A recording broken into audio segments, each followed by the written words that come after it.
Mga puso, Iloilo Electric Cooperative 1, ginahulat pa ang lista ng 4-piece members kang indigent sa LGUs nga makabaton sa discount sa electric bill pinagi sa bagong Lifeline Subsidy Program. Samtang numero sa mga indigent kag 4-piece member nga nag-apply sang diskwento sa Central Negros Cooperative, manubo pa. Inyang gitutukan ni John Sala. 133 kilowatt per hour ang nakonsumo sang pamilya ni Giselle sa nagligad nga bulan. Yara sa masobra 1,000 ang iyagin bayaran. 4-piece beneficiary ang pamilya. Santo sa Lifeline Subsidy Program sang gobyerno. Ang mga kaangay sini nga 4-piece beneficiary kag iban pa nga mga natumod nga nalakip sa marginalized sector ang mahimo maka-avail sang diskwento sa electricity bill pinaagi sa Lifeline Subsidy Program.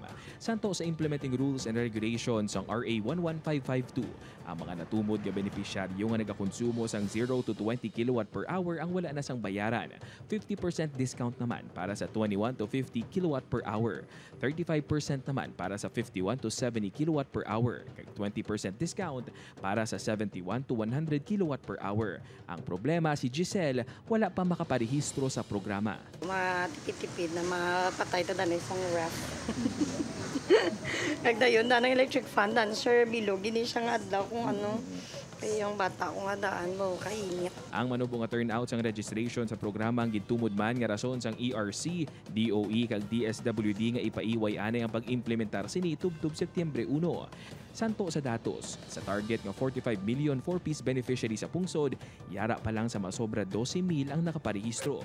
Gani ang mga power distribution utility kaangay sang Ileco 1 ang nagakampanya na sa mga kabarangayan nga ilasakop. May affiliation kita sa DSWD with the assistance ng LGU. Ipadala na natin ng sulat ng mga mayors na kung matagad kita, provided kita sa list sa mga 4-piece sa Ilaban. Sa datos naman sa More Power sa Iloilo City, yara na sa masobra 1,500 ang mga nag-apply para sa sininga programa. Sa Bacolod City, manubo man ang numero sa mga nagparehistro nga 4-piece members para sa Lifeline Subsidy. Suno sa Sineco, kapin 50 pagid lang ang nagparehistro. Si Nori ginhingagaw ang registration sa 4-piece bangod dako kuno ini nga bulig. Wala pa kami malapres bala si 12A kami mo, ulihi kami. Amo nang wala pa kami ya. Samtang si Maria Loni, tinguan pa nga makapatakod sang kaugalingon nga kontador agud maka-avail man sang diskwento. Sa akon lang bala no, dako nga bulik para sa akong kabataan. Kahit ang akong kabataan, sobrang 3 sila. Pasalig sang Sineco, mas pasangkaron pa ang kampanya agud madugangan ng registrants nga mabuligan. Ginalauman sang ERC nga pinaagi sa mas ginpalawi nga tion agud makaparehistro. Mas madamo pa sang eligible nga mga benepisyaryo ang magaparehistro. Kinahanglan lang nga ipresentar ang application form. Pinakauli nga bill kag 4-piece ID sa distribution utility. Upod kay Cirilo Rinduque, John Sala. Buona, Western Visayas.